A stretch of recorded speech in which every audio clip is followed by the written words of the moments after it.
Bridges America, सितारों से आगे जहान और भी हैं। नाज़रीन, आपके लिए हम एक नया प्रोग्राम लेकर के आए हैं अमेरिका से, जो हिंदुस्तान और अमेरिका और दूसरे मुल्कों के बारे में न्यूज़, व्यूज़ और इंटरव्यूज़ बराह रास्त अमेरिका से पेश किए जाएंगे। मैं हूं आपकी होस्ट अमीना सईद।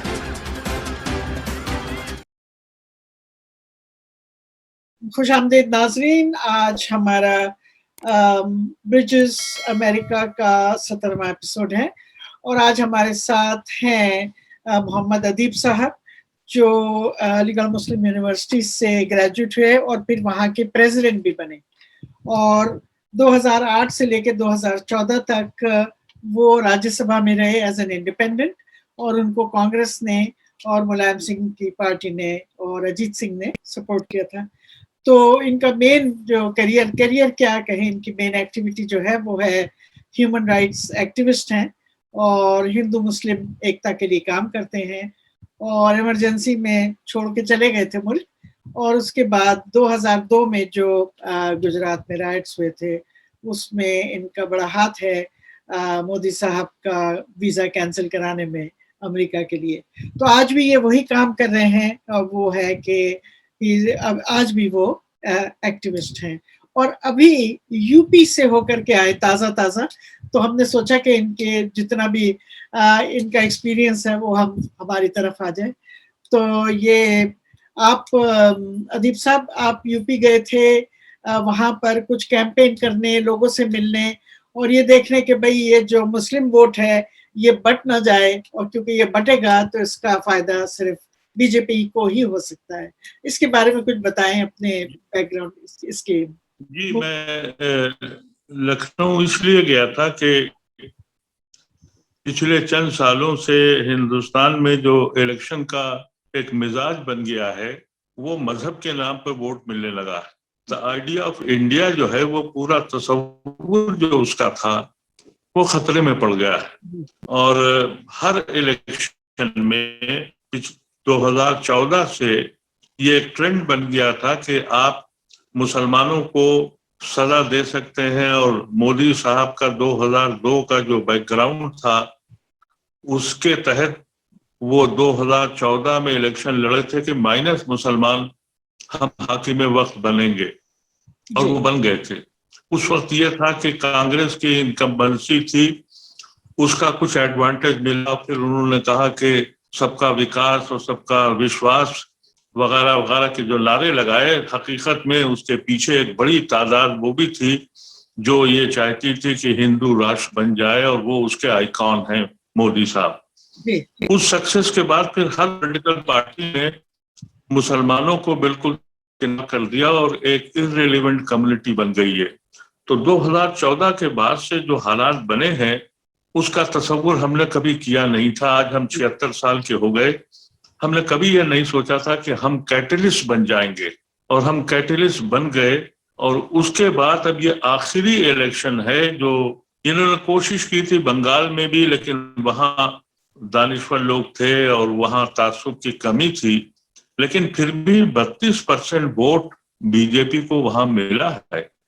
और उसकी बुनियादी वजह यह है कि एक तबका ऐसा खड़ा हो गया है जो कहता है कि इस मुल्क में नौकरियां कम हो जाए, लोग बेरोजगार हो जाए, किसान सड़कों पे आ जाए, फैक्ट्रियां बंद हो जाए, इससे मतलब नहीं है, मियाँ को ठीक करना है। तो ये जो ने ऐलान किया कि हम यूपी जा रहे हैं, तो हमको ये खौफ लगा कि ओवैसी साहब के जाने से फिर ये मुद्दा हिंदू मुसलमान का हो जाएगा। एक मिनट, मैं ओवैसी साहब के अपना मेंशन किया है, तो मैं ओवैसी साहब के बारे में आपसे पूरा एक वो मालूम करना चाहती हूँ कि उनके बारे में कहा जाता है कि वो एक्चुअली बीजेपी के लिए बीजेपी को जिताने में मदद करते हैं और मुस्लिम और माइनॉरिटी वोट को काटने में मदद करते हैं, और उनको उसके पैसे भी मिलते हैं।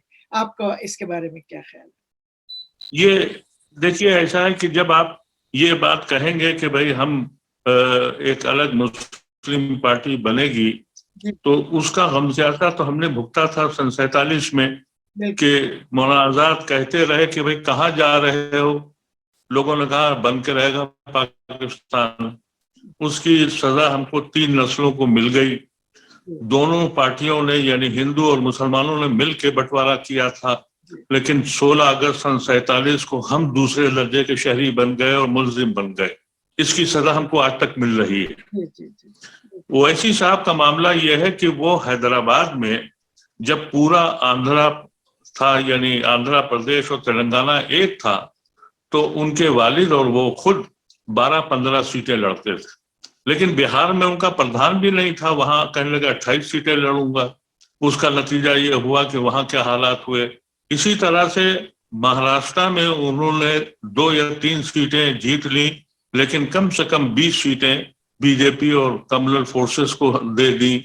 ये जो सब कुछ हो रहा है, इससे शुभा होता है।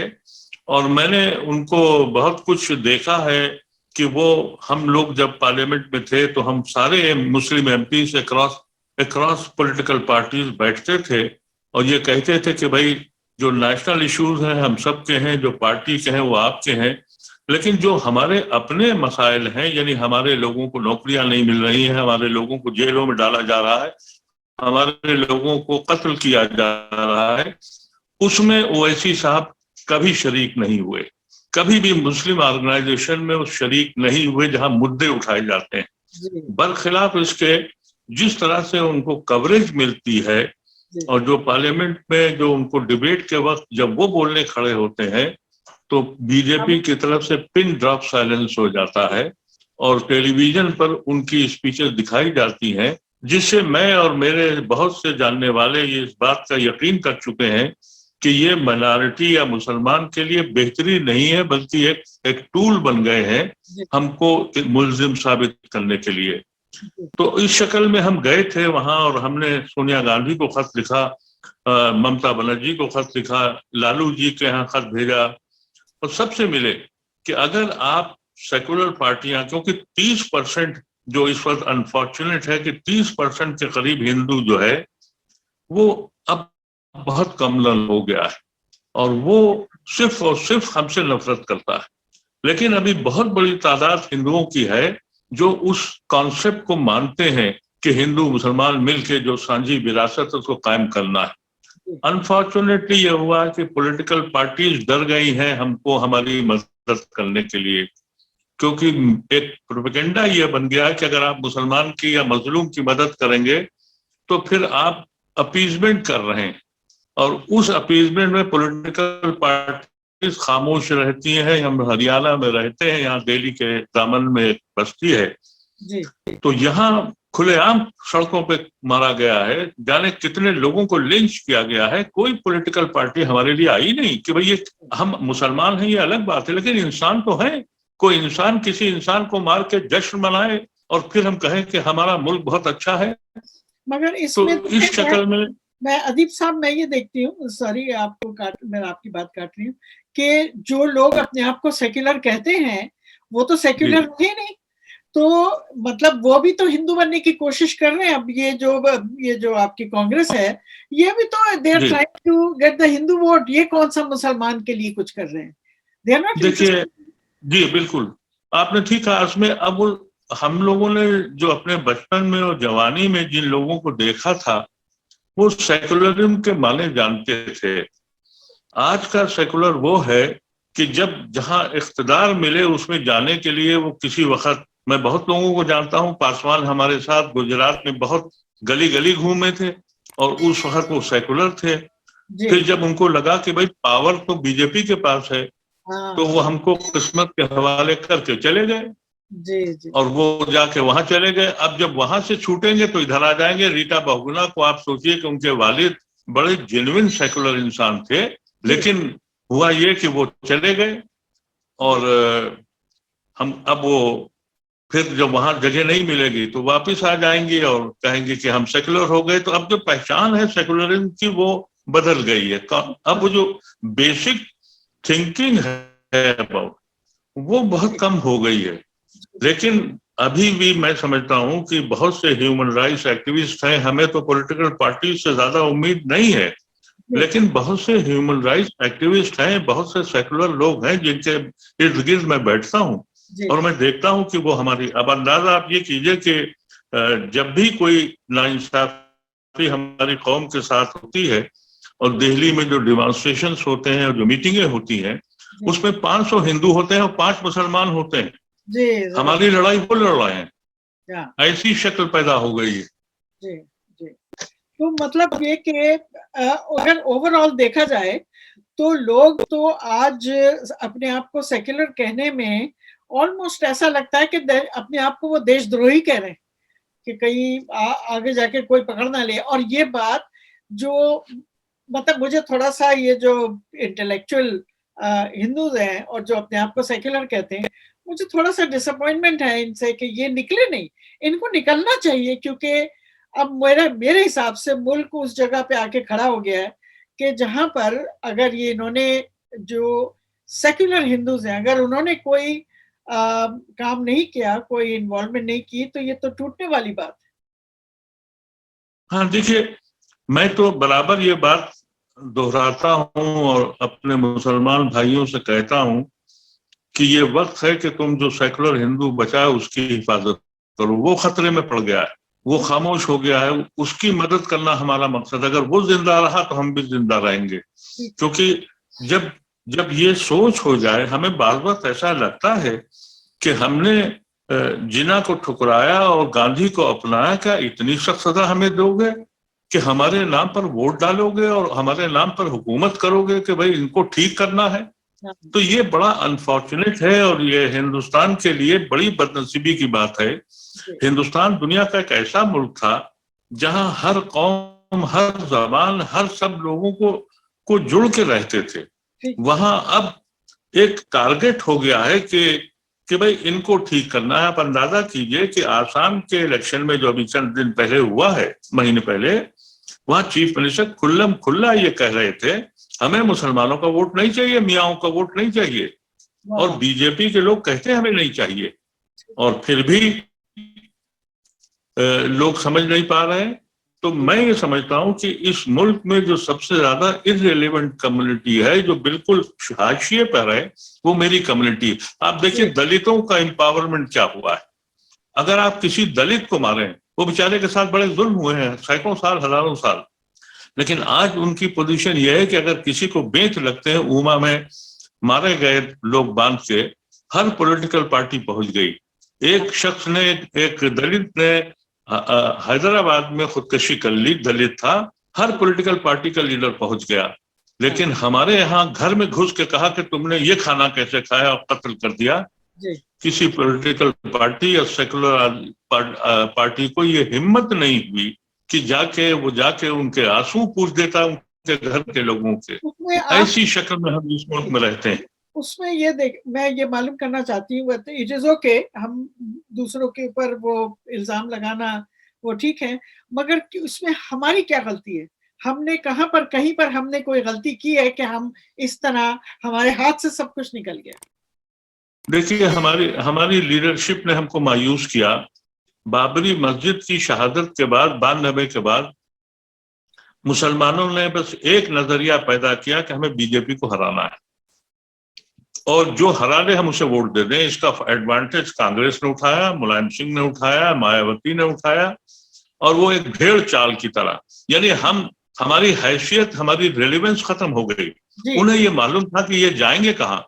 मेरी खुद मायावती से बात हुई, और जब मैंने उनसे कहा कि भाई हम भी पीड़ित हैं, हम भी पिटे हुए हैं और आप भी पिटी हुई हैं, हम लोग मिलके क्यों नहीं करते? तो उनका, अदीब साहब आप परेशान क्यों हैं?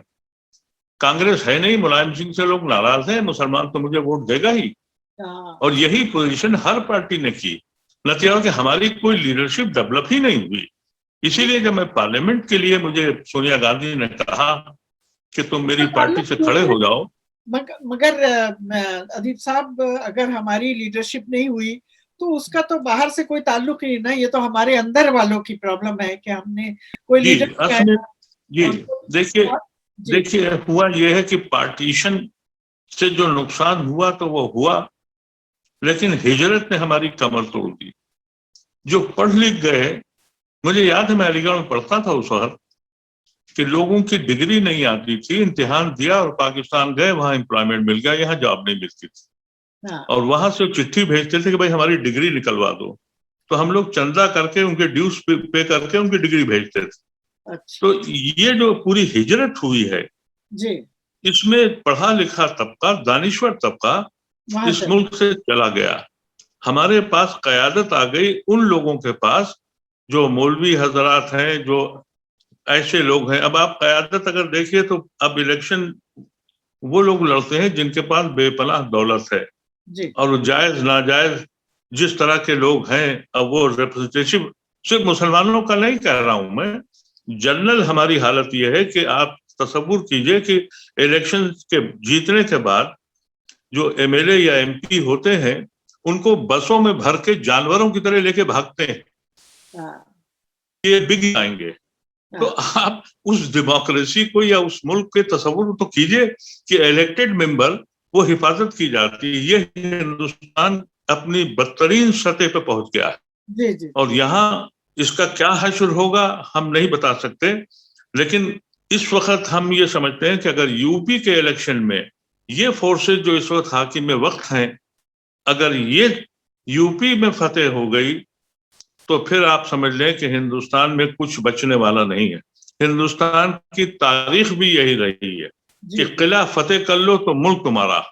हाँ और ये तारीख हमारी बहुत पुरानी है कि किले बहुत मजबूत बनाते थे राजा महाराजा, हाँ कि किला बचा रहे। किला अगर चला गया तो हुकूमत चली गई। जी जी आज दिल्ली में जो हजरात बैठे हुए हैं इन्हें मालूम है कि ये भगदड़ मचेगी, और अगर यूपी में ये जीत गए जी। तो जो बचे कुचे लोग लड़ रहे हैं ये भी भाग जाएंगे पावर के हवस में। अच्छा, ये हम कहाँ जाएंगे? आपने सुना है कि अभी रिसेंटली मैंने देखा था, वो एक दलित लीडर हैं वामन मेश्राम साहब, तो उन्होंने जी अलायंस किया है कि वो जो है सैयद पीर नोमानी नाम के कोई साहब हैं, जो मेरे ख्याल में मुफ्ती हैं, क्या है वो, मौलवी हैं, तो उनके साथ उन्होंने कोई अलायंस किया है मुसलमानों के साथ। उसके बारे में कुछ जी आपको मालूम है? जी, देखिए ऐसा है कि ये जो हजरात हैं ये सिर्फ पावर के लिए है। मैंने कहा ना, कमिटमेंट नाम की कोई चीज पॉलिटिकल लीडरों में नहीं है। एक लीडर है लालू प्रसाद यादव। जी जब वो जेल गए तो मैं उनसे मिलने के लिए गया, और मुझे देख के एकदम से चिमट गए और कहा कि तुम रांची आ गए हमसे मिलने के लिए। तो मैंने कहा लालू जी, मैं आपसे इसलिए मिलने आया हूं कि आप एक वाहिद लीडर हैं जिसने आरएसएस से समझौता नहीं किया, जी और मैं एहसान फरामोश नहीं। आप यकीन करें कि उनकी आंखों से आंसू जारी हो गए। उस शख्स को मैंने देखा कि वो कमिटमेंट का आदमी था। जी लेकिन कमिटमेंट की पोजीशन तो देखिए ऐसा है कि कांग्रेस में बहुत से लोग कमिटेड हैं, खौफजदा हैं, पावर की हवस है। अब आप देखिए कि राहुल गांधी पहला लीडर था जिसने आरएसएस से हेड ऑन लिया। हमने एक आर्टिकल लिखा उनकी हिमायत में, बयान दिया कि नेहरू के बाद पहला लीडर आया है जिसने आरएसएस से हेड ऑन लिया। फौरन ही कांग्रेस पार्टी ने यह कह दिया कि ये जनेऊधारी ब्राह्मण हैं और शिव भक्त हैं। आप अंदाजा कीजिए कि फौरन बीजेपी के पाले में चले गए।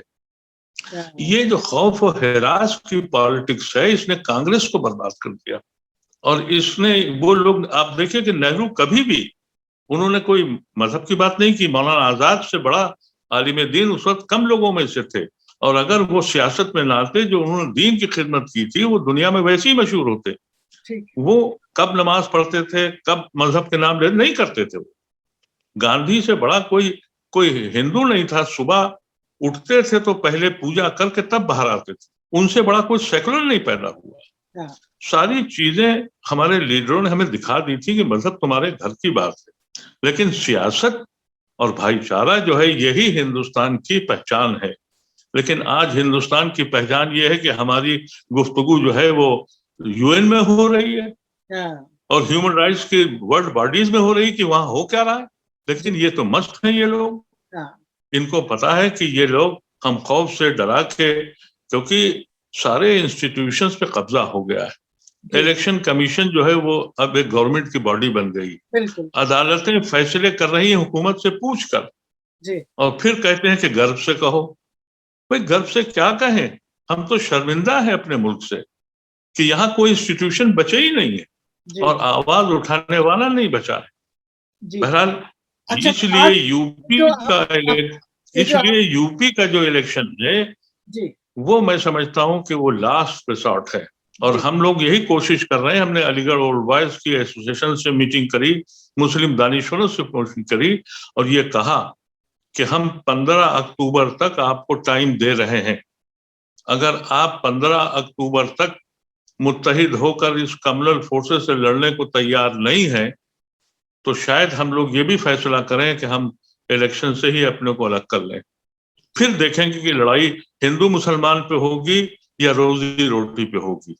और इसकी मैसेज सबको दे दी है। और हम लोग आखिरी वक्त में अगर ये लोग नहीं माने, और हमने ये बात कही है, सोनिया गांधी के खत में लिखा है कि आप नेशनल पार्टी हैं लेकिन आप जहां मार्जिनल पे है वहां लोगों के साथ सहयोग करिए।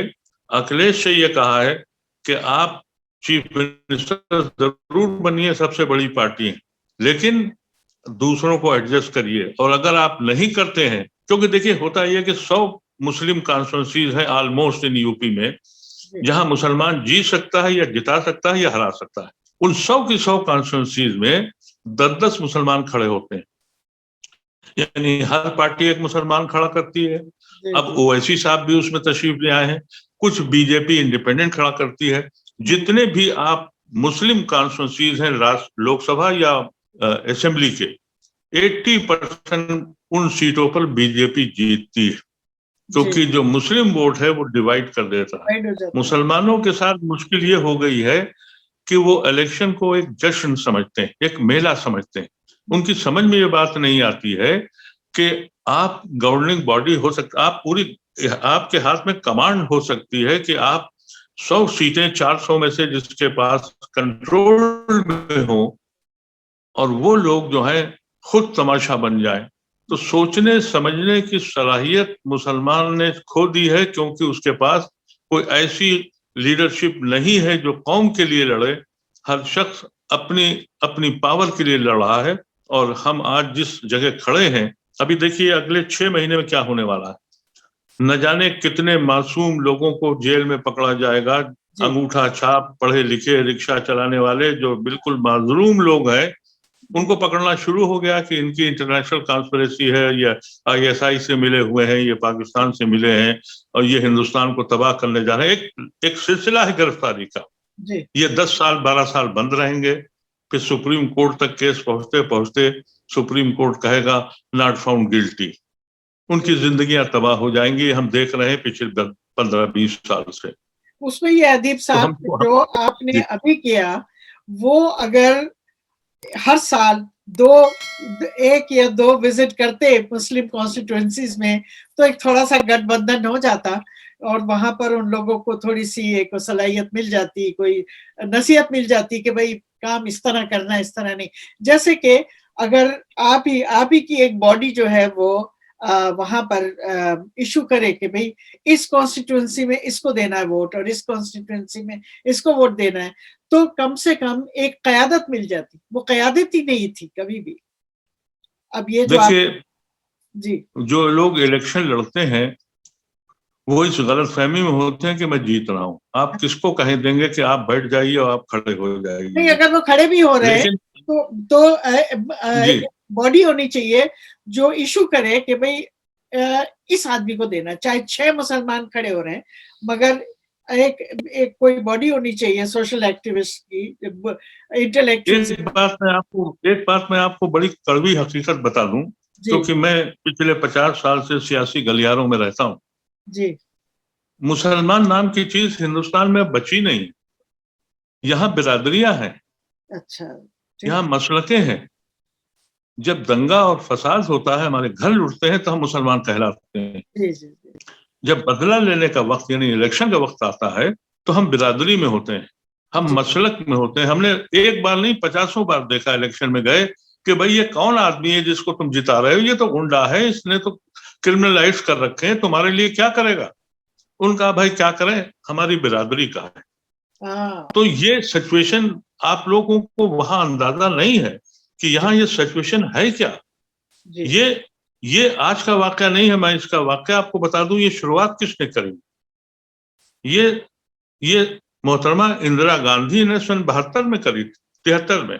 अच्छा। और बहुगुणा जी चीफ मिनिस्टर थे, दोनों बड़े सेकुलर लोग। उस वक्त एक नई पार्टी आई थी चौधरी चरण सिंह की, यूपी में। डॉक्टर फरीदी हमारे एक लखनऊ के बहुत, यूपी में सबसे अहम मुसलमान लीडर पैदा हुए आजादी के बाद। मैं उनके बहुत करीब था। तो डॉक्टर फरीदी साहब ने पूरे यूपी के मुसलमानों को अपने फार्म हाउस में बुलाया, जो लखनऊ से 10 किलोमीटर पे था। और वहां ये तय हुआ कि मुसलमान इन ब्लॉक कांग्रेस को वोट दे या चौधरी अजीत चरण सिंह को दे। तो एक जो उनके लीडर थे बाबू त्रिलोकी सिंह, सोशलिस्ट थे, कांग्रेस के हेड थे। उन्होंने डॉक्टर फरीदी से कहा कि भाई मुझे एक दिन का वक्त दे दो, मैं इंदिरा गांधी से बात करके आता हूं। तो हमारे सन 71 में कुछ वादे इंदिरा गांधी ने किए थे। अलीगढ़ मुस्लिम यूनिवर्सिटी का किया था, माइनॉरिटी कमीशन का किया था, फसादात का किया था, कुछ 4-5 मुसलमानों के जो पहले दिन से जो मामलात हैं वही मांगे थे। तो डॉक्टर फरीदी ने कहा कि भाई कुछ कर दो। तो उन्होंने कहा मैं 2 वायदे आपके कम से कम करा के लाऊंगा out of 5। Doctor Faridi murrum ने कहा कि भाई तुम एक भी करा दो तो हम लोग कांग्रेस को वोट दे देंगे।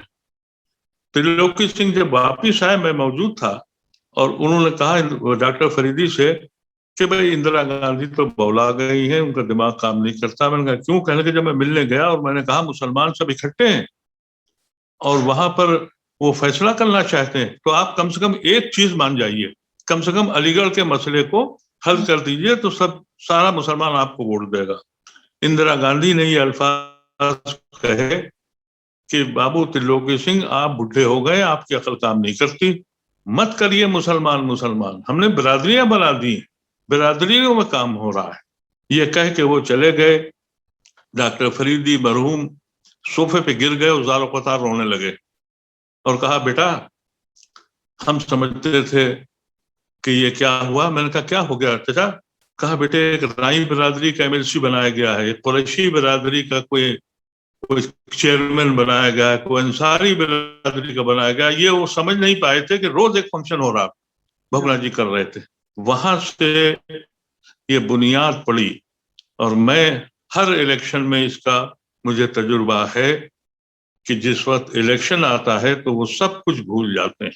तो ये जो आप जो यूपी में गए थे अभी, तो उसमें आपका क्या एक्सपीरियंस रहा मायावती की पार्टी और अखिलेश की पार्टी और कांग्रेस वालों के साथ? क्या आपका एक्सपीरियंस रहा? मायावती से तो मैंने कोई रुजू नहीं किया। अच्छा। क्योंकि मायावती ने अपने कार्ड ऑलरेडी खोल दिए। उन्होंने कह दिया है कि भाई हम तो मंदिर बनवाएंगे।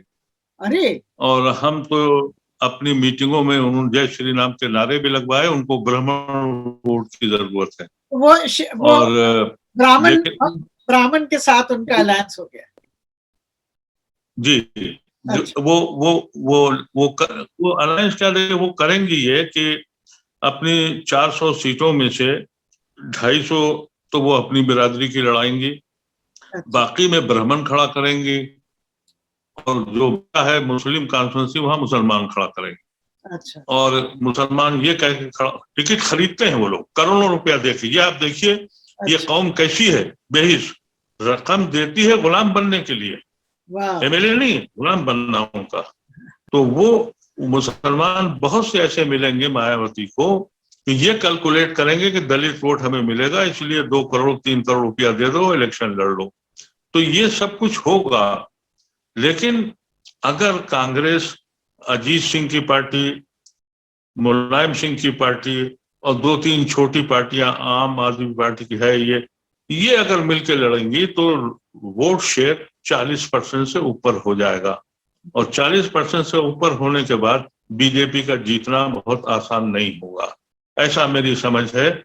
और इस पे कुछ आज मैंने देखा कि मुलायम सिंह लालू प्रसाद से भी मिलने गए थे और उधर ममता बनर्जी ने कांग्रेस से बात की है। अगर ऐसा हो जाएगा तो ठीक है, क्योंकि अगले 6 महीने में जो होने वाला है, अब हर घर में मुसलमानों के साथ जातियां होंगी। कल देखिए यूपी में सर्कुलर निकाल दिया कि साहब वो आजादारी और ये शिया हजरात जो हैं इनको परमिशन नहीं होगी क्योंकि ये तबर्रा पढ़ते हैं। जबकि ये पिछले 10-20 साल से लखनऊ में फैसला हो गया था कि कोई न तबर्रा पड़ेगा। अब शिया सुन्नी वहां मिल गए थे, अब ये एक सर्कुलर निकाल दिया, यानी फिर दंगाबाजी शुरू हो जाए। तो सब कुछ करेंगे ये, लेकिन अब ये सब डिपेंड करता है मुस्लिम दानिश्वरों पर और मुसलमान दानिश्वरों पर कि वो उन लोगों को समझाएं जिनकी समझ नहीं है। अगर ऐसा हो जाएगा तो शायद ये मुल्क बच जाएगा। अदीब साहब, कोई स्ट्रक्चर तो नहीं है ना? कोई स्ट्रक्चर हो किसी से बात करने का, समझाने का या क़यादत करने का, कोई स्ट्रक्चर नहीं है। देखिए, स्ट्रक्चर के लिए जो हमारे पास सबसे बड़ी बॉडी है, हमारे पास तो कोई पॉलिटिकल अफिलिएशंस है नहीं जी। हमारे मरासिम जरूर हैं सबसे। कुछ लोग इज्जत भी करते हैं कि हम अपने लिए कभी जिंदा नहीं रहे, दूसरों के लिए लड़ते रहे, लेकिन हमने एक प्लेटफॉर्म अपना अलीगढ़ बिरादरी का पकड़ा, क्योंकि हर गांव हर कस्बे में कोई ना कोई एक लड़का अलीगढ़ का है। और उसमें हमने 2 मीटिंगें कर ली हैं और अक्टूबर तक यही प्रोग्राम है कि हर गांव हर कस्बे में ये बात करेंगे कि भाई we will be the part of the movement unless and until you people unite yourself, fight against this communal forces, only then we will be a participant, otherwise आप तय करिए। उसका एक तरीका ये है, क्योंकि मैं यहाँ पर भी जो मुस्लिम ऑर्गेनाइजेशंस हैं उनको जानती हूँ, वो क्या करती थी कि वो नॉन पॉलिटिकल थी, मगर वो हर जगह जहां से लोग खड़े हो रहे थे तो वो लोगों को या तो फिजिकली जाके बताती थी या उनको ईमेल करती थी या खत लिखती थी कि भाई इस कॉन्स्टिट्यूएंसी में अगर आप मुसलमान हैं तो इसको वोट दें। एक चूज कर लिया जाता था।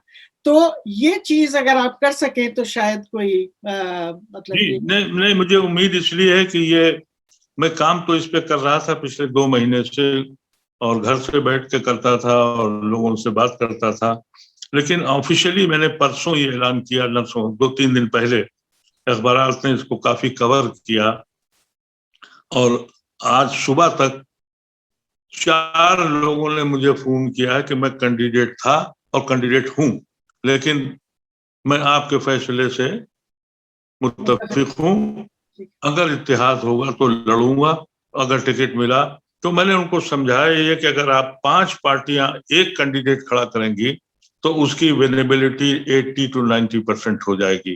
और उस वक्त, क्योंकि बहुत से लोग ये सोचते हैं कि भाई कोई हमारी मदद ही नहीं करता तो ओवैसी को वोट दे दो या अलग वोट ही दे दो। अब उनको समझाया मैंने लखनऊ में, बहुत लोगों ने ओवैसी के लिए कहा मुझसे, तो मैंने कहा आप क्या करेंगे अगर 3 या 4 लोग वहां चले गए तो आप क्या करेंगे? इसराइल में भी मुस्लिम तो अब तो हुकूमत में भी है, और गाजा में क्या हो रहा है?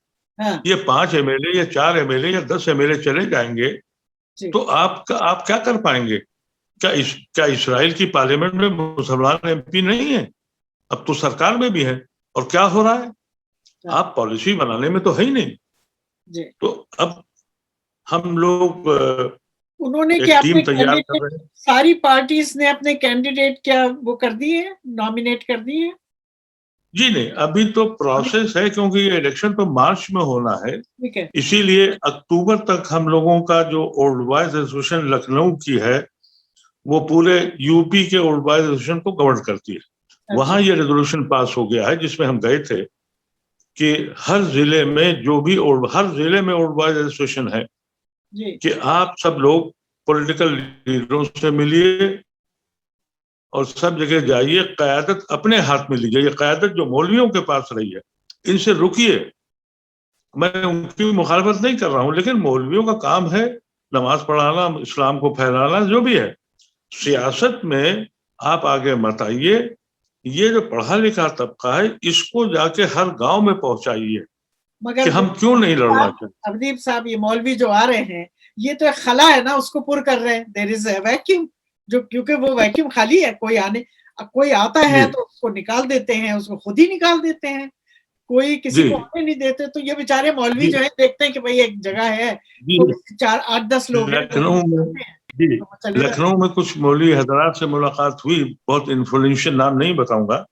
कुछ तो लोग मेरे पास यहाँ घर आए, उनकी बहुत फॉलोइंग है, और उनसे भी मैंने कहा, और जो लखनऊ में आए थे मेरे पास उनसे भी मैंने ये कहा कि दोज़ख में सबसे ज्यादा आप ही को जाना है। तो थोड़ा क्या मतलब, मैंने कहा मतलब ये है कि यह हदीस है कि दोज़ख में सबसे ज्यादा मौलवी होंगे जी। और जब रसूलुल्लाह सल्लल्लाहु अलैहि वसल्लम से पूछा गया, उनका इनको सारा इल्म था, हमने सारा इल्म इनको दिया था और इनसे जो लर्जिश होगी वो माफी नहीं है। ये मजलूम और मिस्कीन लोग जिनको इल्म नहीं है उनसे अगर गलता हो जाए तो कह रहे हैं हाँ जी आप सही कह रहे हैं। तो मैंने कहा कि आप जो जूतियां उठाते हैं सियासी लोगों की, उनको जाके क्यों नहीं बताते कि हमारी गर्दनों पे सियासत क्यों हो रही है। आज से 10 साल पहले कभी ऐसा नहीं था कि भाई एक कौम से नफरत है इसलिए इलेक्शन जीतना है। आज का माहौल यही है कि मियाँ ठीक हो जाए मुल्क जहन्नुम में जाए। तो आपका क्या, तो आपकी अपनी क्या सोच है कि वहां पर, खैर उन्होंने अभी लोग नहीं मतलब खड़े किए हैं, नॉमिनेट नहीं किए अपने कैंडिडेट्स, मगर आपकी क्या सोच है कि वहां इस वक्त किस पार्टी का ज्यादा जोर है? देखिए ऐसा है कि सबसे ज्यादा पंचायत इलेक्शन में वोट मिले हैं अखिलेश यादव की पार्टी को। ठीक है। अखिलेश यादव इस गलतफहमी में हो गए उस इलेक्शन के बाद कि वही फार्मूला कि मुसलमान जाएगा कहाँ, हम ही को वोट देगा। लेकिन हकीकत ये नहीं है कि वो पॉपुलर वोट उनको मिला है। जो योगी और मोदी सरकार की मुखालिफत थी और कोरोना में जिस तरह से लोग सड़कों पे घूमे हैं, हर घर में मरे हैं, जी जी जी, उसकी मुखालिफत की वजह से, क्योंकि कांग्रेस का वहां बहुत हल्का वजूद है, मायावती ऑलरेडी अपने को अलाई कर चुकी हैं बीजेपी से, तो देयर वाज नो ऑप्शन। तो it was an negative vote favoured in favour of Akhilesh Yadav. मैंने उनको यही पैगाम दिया कि भाई आपको जो वोट मिला है वो आपका अपना वोट नहीं है, वो बीजेपी मुखालिफत का वोट है। और जब बीजेपी आखिरी वक्तों में मजहब का कार्ड खेलेगी तो ये सब भाग जाएंगे। जी। तो बेहतर ये है, अखिलेश यादव से नहीं मैंने नहीं की, मेरी डेलीगेशन गया था क्योंकि मैं मुलायम सिंह के बहुत करीब हूं, लेकिन अखिलेश से मेरे कोई बहुत करीबी ताल्लुकात नहीं है। और मैंने मुनासिब ये समझा क्योंकि अखिलेश के समझते हैं कि मैं कांग्रेसी हूँ, तो मैंने कहा कहीं ये ना समझे कि मैं कांग्रेस की तरफ से आया हूँ। तो इस वजह से मैंने इनके डेलीगेशन को भेजा था और मैं उनसे नहीं मिला। असल में प्रॉब्लम क्या हो गई है कि ये जो नौजवान लड़के आए हैं क़यादत में, चाहे राहुल गांधी हो या ये हो, इन लोगों ने कोई सियासी मेहनत नहीं की है। बिल्कुल। और इनको प्लेट में सब कुछ मिल गया। इनकी तो झोली में इर्द गिर्द जो लोग, जी इर्द गिर्द जो इनके लोग हैं उनको सियासी समझ नहीं है। मुलायम सिंह में है, लालू में है, ये लोग जो है ये जमीन से उठ के लोग आए थे। तो लीडरशिप में बड़ा फर्क हो गया है। ममता की बात कर रही थी मैं, ममता का कुछ है वहां पर कोई यूपी में कोई इंटरेस्ट है कैंपेन? देखिए ममता का बंगाल जीतने के बाद जो स्ट्रेचर बढ़ा है, all political parties and even the public. मैंने लखनऊ में पहली बार देखा कि लोग कह रहे थे कि आप बंगाल भी चले जाइए। मैंने कहा मैंने खत भी भेज दिया है, उनके जो डेरेक ओब्रेयन हैं और उनके जो एमपीज हैं उनके साथ मेरी मीटिंग भी हो गई है। तो बड़े बजिते के साथ एक बार ममता जी को आप ले आइए। तो मैंने आज तो मैं पहुंचा हूँ यहाँ, कल या परसों अपॉइंटमेंट मांगूंगा, जाना पड़ा तो जाऊंगा भी बंगाल। ममता का एक वो कॉर्नर जो बीजेपी से या मोदी से खफा है, वो ममता की शक्ल में एक लीडर देख रहा है। तो वो हैं तो बंगाल की, लेकिन उनकी हैसियत इस वक्त, यानी जिस तरीके से वो दिल्ली आई और जो उनका रिसेप्शन हुआ और हर पार्टी बेचैन थी उनसे मिलने के लिए, क्योंकि इस पूरे सिनारियो में ममता बनर्जी अकेली मर्द साबित हुई है। कोई मर्द हिंदुस्तान में बचा नहीं है, एक मर्द वही पैदा हुई। तो वो बहादुरी जो दिखाई थी, क्योंकि मुसलमानों को उन पे यूं एतबार हो गया है कि हर पॉलिटिकल पार्टी अपीजमेंट के नाम से लड़ जाती। जब ममता का इलेक्शन शुरू हुआ तो पूरे आरएसएस ने, बीजेपी ने और मीडिया ने कहना शुरू किया कि ये मुसलमानों को अपीजमेंट करती। वो अकेली लीडर थी, उसने कहा यस मैं उनकी मदद करती हूँ, मजलूम है, वो पिछड़े हुए हैं और करती रहूंगी और खड़ी रहूंगी। यही मुसलमान चाहता था कि कोई तो हमारे लिए खड़ा रहे। ममता खड़ी रही, इसलिए वहां लेफ्ट और कांग्रेस ये सब गायब हो गए। एक तरफा, किसी को किसी कुछ कहने की जरूरत नहीं पड़ी। यही बात अगर कांग्रेस करती या दूसरी पार्टियां करती या अखिलेश करती तो शायद मुसलमान मुंतशिर नहीं होता। तो अब ममता का बहुत अहम रोल है यूपी के इलेक्शन में। हम लोग दुआ कर रहे हैं और अमल भी करेंगे, क्योंकि सिर्फ दुआ से मैंने लोगों से यही कहा कि कैंपेन घर में बैठ के दुआ करने से काम नहीं होगा। इस वक्त मुसलमानों को सड़क पे आना चाहिए और हिंदू भाइयों को आगे करना चाहिए और सेकुलर हिंदुओं से ये कहना चाहिए कि तुम्हारी हिफाजत के लिए हम आए। अब तक तुमने हमारी हिफाजत की है, हम अब तुम्हारी हिफाजत करना चाहते हैं। ठीक है, ठीक ठीक। हम ये चाहते हैं कि जो मुस्लिम वोट है वो मुंतशिर ना हो और 100 सीटों पर जब 5 या 4 पार्टियों का एक मुसलमान खड़ा होगा तो फिर लोग उसी को वोट देंगे, क्योंकि एक साइकी है मुसलमान की कि बीजेपी को हरा कौन सकता है। तो उसके पास ये ऑप्शन होगा कि भाई ये तो इनके पास तो कॉम्बिनेशन ऑफ पार्टीज है, हम अगर वोट दे देंगे तो बीजेपी हार जाएगी। तो फिर स्प्लिट नहीं होगा। जो अभी तक का रवैया रहा है, बीजेपी की जीत की वजह यह है कि पार्लियामेंट्री सीटों में 82 सीट्स ऐसी हैं जहां मुसलमान जिता सकता है या हरा सकता है। 78 में बीजेपी जीती हुई है। मुझे याद है कि जवानी में हम लोगों की हैसियत इसलिए थी कि मुस्लिम 80% वोट डालता था, गैर मुस्लिम 40% वोट डालता था।